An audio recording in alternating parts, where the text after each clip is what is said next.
Setelah disetujui DPR, selangkah lagi Ole Romeni akan berseragam Timnas Garuda. PSSI bilang membutuhkan striker untuk Timnas kita. Apakah kehadiran Ole bisa menjadi solusi untuk lini serang Timnas?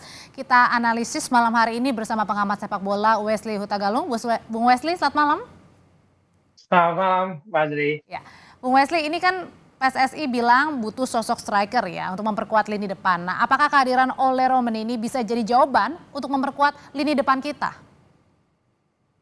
Kalau untuk posisi jawaban, ya. Tapi kalau untuk praktek di lapangan, kita benar-benar menunggu nih, Mbak Adri. Karena saya tidak hanya ngomong sekarang. Sejak 2020, ketika kita ngomong mundur lah 4 tahun terakhir lah ketika Sintayong menangani timnas, kan lini depan itu masih terus bermasalah dan menjadi missing link dari tim nasional. Kemudian naturalisasi sejumlah pemain termasuk Rafael Struijk, termasuk Ranar Oramangun masih belum nemu. Kalau di formasi sepak bola posisi nomor 9 yang sering ada dalam kotak penalti itu belum nemu. Nah, karena kita butuh pemain naturalisasi, ada darah Indonesianya di Ole, kemudian kita lihat. Cuman hati-hati berespektasi sih Mbak Audrey. Jadi jangan berpikir kita mendapatkan grade A dari sepak bola Eropa nih. Hati-hati. Itu saya sih melihat di situ. Jadi kalau apakah ini menjadi jawaban untuk orangnya iya, kualitasnya belum. Kita nunggu dulu. Karena tadi juga dari catatan Bung Gita sendiri, kalau di klub asalnya Ole ini dimainkan sebagai pemain cadangan, makanya itu mungkin yang belum lihat performanya betul-betul ya sebagai striker gitu maksudnya, Bung Wesley. Iya, saat ini kan di Oxford kita tahu Oxford dimiliki oleh orang Indonesia juga dan kesempatan itu sangat baik bagi dia meskipun di level kedua Liga Inggris. Sementara ketika sebelumnya di Utrecht dia bermain di Liga Satunya Belanda meskipun hanya mencetak 3 gol dalam pertandingan dan kalau nggak salah cuma berapa kali 12 kali menjadi starter di dalam pertandingan itu, tapi dalam 2 musim mencetak 3 gol itu level 1 kompetisinya. Nah, di Oxford dia main baru 2 kali sebagai pengganti, dua-duanya di menit ke-79. Dan kalau kita bilang levelnya, ya apakah level kedua Liga Inggris dengan level Liga 1 Belanda akan sama? Kita menunggu menit bermain yang sebenarnya ditunggu juga oleh Patrick Kluivert sebagai pelatih. Menit bermain harus banyak di klub. Oke, Bung Wesley, sebelum saya tanya lebih lengkap lagi Bung Wesley, kita akan bergabung dulu ya Bung Wesley ke DPR. Ini ada rapat paripurna yang tadi sudah menyetujui bahwa naturalisasi Ole Romeni dan juga 2 pemain keturunan lainnya sudah mendapatkan warga negara Indonesia nanti akan 8 Februari ini untuk pengambilan sumpahnya begitu ya. Apakah pertanyaannya Ole ini bisa langsung bermain bersama timnas dalam laga kualifikasi dalam waktu dekat di bulan Maret? Kita akan bergabung dengan jurnalis Kompas TV Adani Putu Trisnanda langsung dari gedung DPR Senayan. Putu, jadi setelah disetujui oleh DPR, apa tahap selanjutnya nih yang harus dilakukan Ole agar bisa segera bermain bersama timnas setidaknya dalam waktu dekat bulan Maret?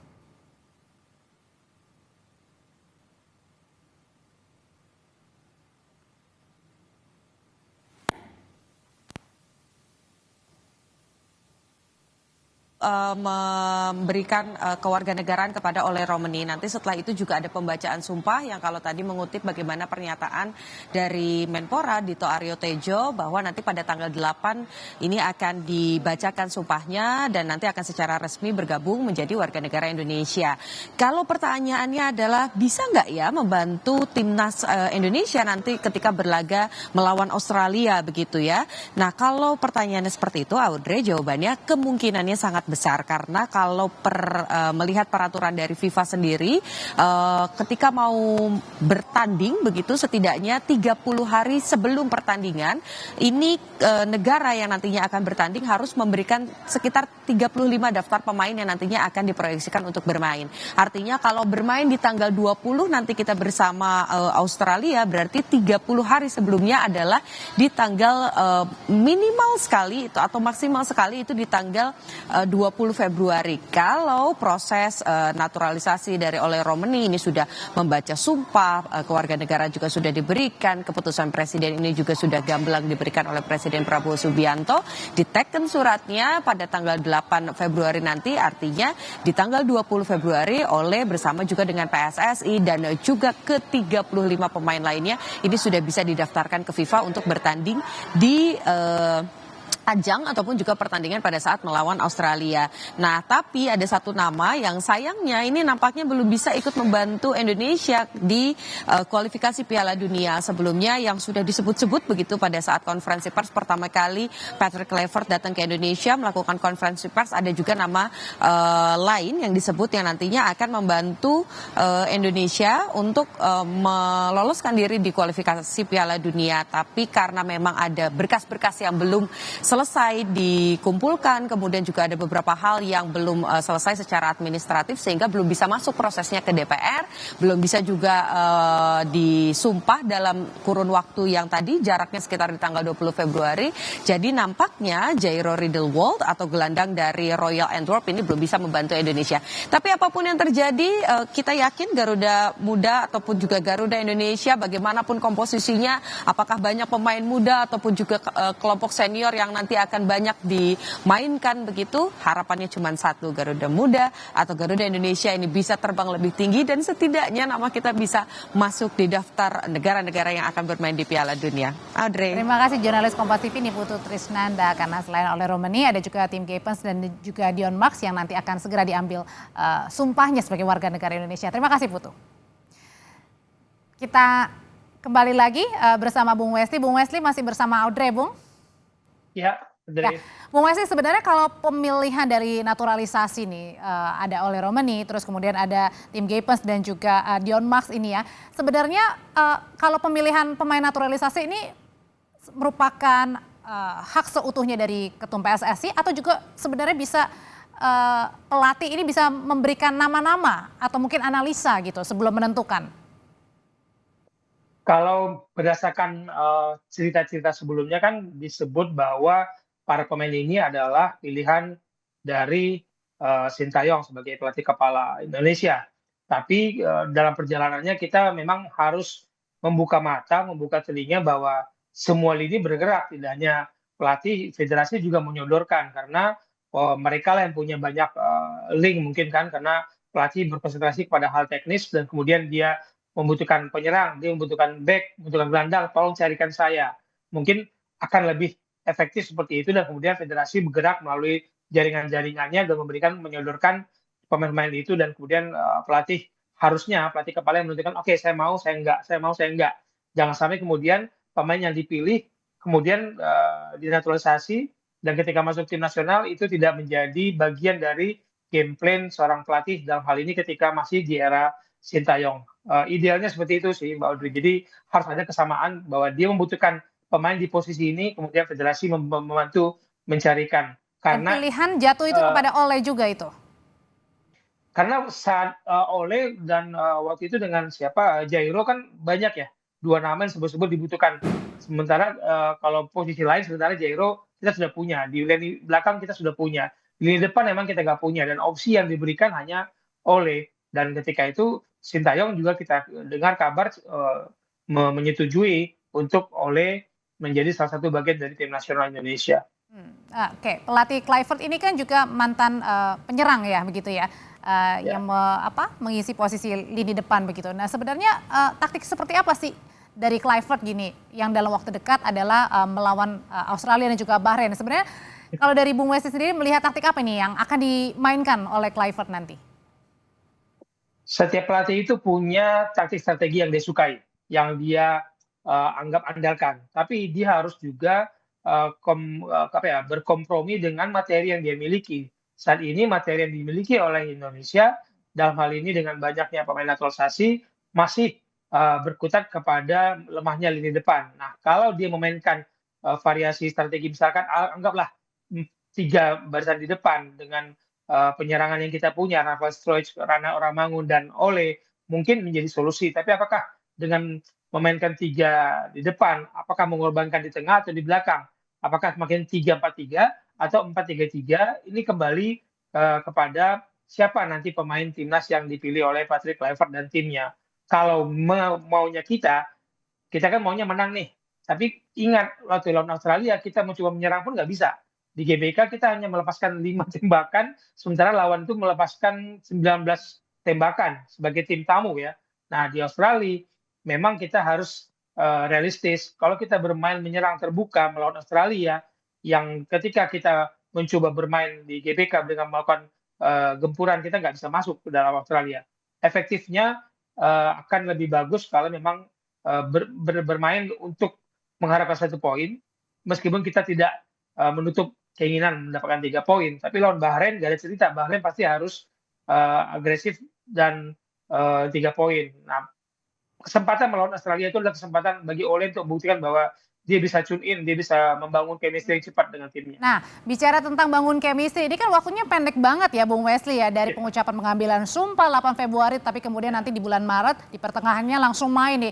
Ini cukup gak sih kurang lebih 1 bulan ya mungkin ya, bagi Ole dan kawan-kawan lainnya di timnas ini beradaptasi nih, saling beradaptasi? Ya, bahkan nggak sebulan Mbak Audrey, bisa-bisa cuma 5 hari bertemu dengan tim, karena kompetisi masih berjalan. Yang di Liga Indonesia kita berhenti tanggal 12 dan 13 Maret, kita berhenti berkompetisi untuk memberikan kesempatan tim nasional bergabung, melakukan pusatan latihan untuk bertanding tanggal 20 di Australia. Tapi kan yang di Eropa sana kompetisi berjalan terus. Nah, bisa-bisa yang dari Eropa, yang dari Belanda, yang dari Italia, yang dari Inggris itu langsung bertemu dengan teman-temannya di Australia. Apakah waktu cukup untuk membangun chemistry, profesionalisme seorang pemain ini sangat dituntut kemampuan dia beradaptasi. Karena pilihan profesi sebagai sepak bola, salah satu syaratnya adalah cepat bergabung, cepat membangun chemistry dengan timnya. Karena mereka bisa tiap 2 tahun pindah klub, dan tiap 3 tahun bisa pindah klub. Nah, kalau pemain lambat membangun chemistry, niscaya dia akan sulit berkompetisi sebagai pemain profesional yang dianggap oke untuk pindah satu klub ke klub lain, maupun saat ini kita berbicara soal timnas Indonesia, pemain yang benar-benar baru bergabung dan kemudian menentukan sekali langkah kita untuk ke Piala Dunia. Oke, berarti chemistry yang dibangun juga termasuk dengan chemistry bersama pelatih juga, karena ini penentu juga ya. Untuk pertama kali Kluivert kan, pasti semua mata tertuju juga kepada pelatih kita yang baru ini, Bung Wesley. Betul. Jadi ini bebannya ya, beban kalau Ole kita terus menggaung-gaungkan, akhirnya kita mendapatkan pemain nomor 9 misalkan gitu ya. Tapi beban Ole dan beban pelatih Kluivert itu tinggi sekali. Karena ekspektasi orang adalah ketika tidak lagi ada masalah komunikasi, tidak lagi masalah perbedaan gaya bermain, fondasi sepak bola Eropa bisa dimainkan untuk tim nasional Indonesia karena banyaknya pemain naturalisasi dari Eropa dan pelatih kita dari Eropa.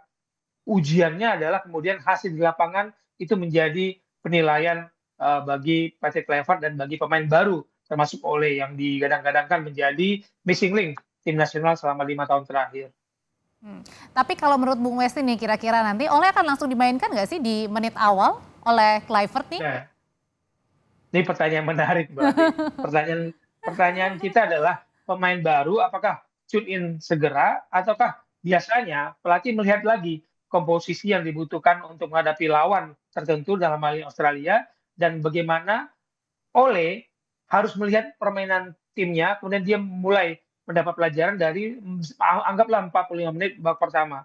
Karena dalam persiapan menghadapi Australia, saya tidak yakin akan ada uji coba di tim nasional karena bertemunya sudah langsung di Australia. Jadi latihan itu sangat berbeda ketika menghadapi pertandingan. Nah, internal game yang dilakukan oleh tim nasional itu menjelang hari pertandingan itu tidak cukup untuk melihat chemistry yang dibangun oleh Romani. Jadi saya mungkin untuk jawaban Badri, kita berharap 45 menit cukup bagi Ole untuk melihat teman-temannya bermain, dia masuk membangun chemistry, dan nanti di Bahrain sudah nggak ada alasan, dia harus main dari awal. Oh, oke.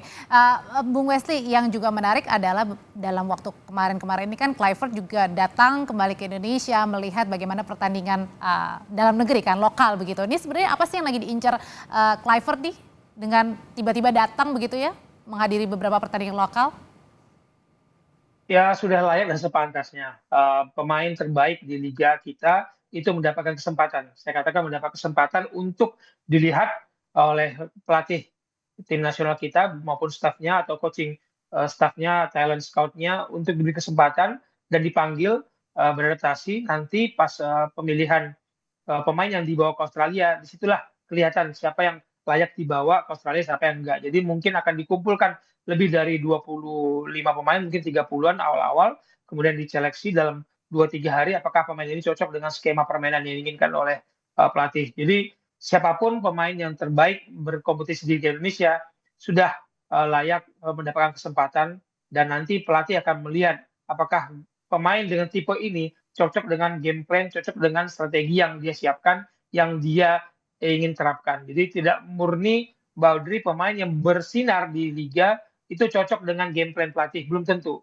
Ini yang kita harapkan, kenapa Patrick Kluivert sering-sering lah harusnya datang melihat pertandingan di Liga Indonesia langsung ke stadion, karena berbeda yang dilihat di TV dengan yang di mata langsung itu berbeda. Semoga Patrick Kluivert dan timnya sering berrotasi atau berputar-putar lah melihat pertandingan Liga Indonesia dan memberi kesempatan kepada anak-anak yang berkompetisi di Liga 1 atau Liga 2 untuk membela tim nasional.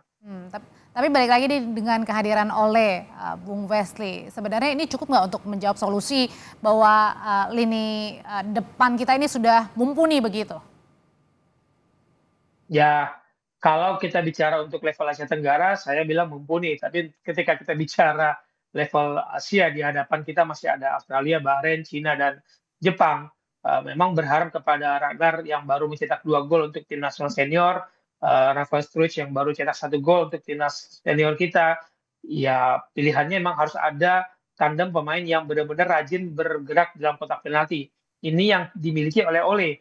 Berbeda dengan gaya bermain Rafael Struijk dan Ragnar yang memang sering masuk dari sisi kiri dan kanan. Akan ada Ole yang sering, kalau kita lihat nonton video-video pertandingan dia di Utrecht, dia kan rajin dalam kotak penalti, dan kita butuh pemain itu yang sampai kita bicara 5 tahun terakhir ini ketika tim nasional ditangani Sintayong, kita belum nemu pemain yang rajin ada dalam kotak penalti dan punya naluri dalam tanda kutip membunuh dan ada sebagai penyelesai serangan.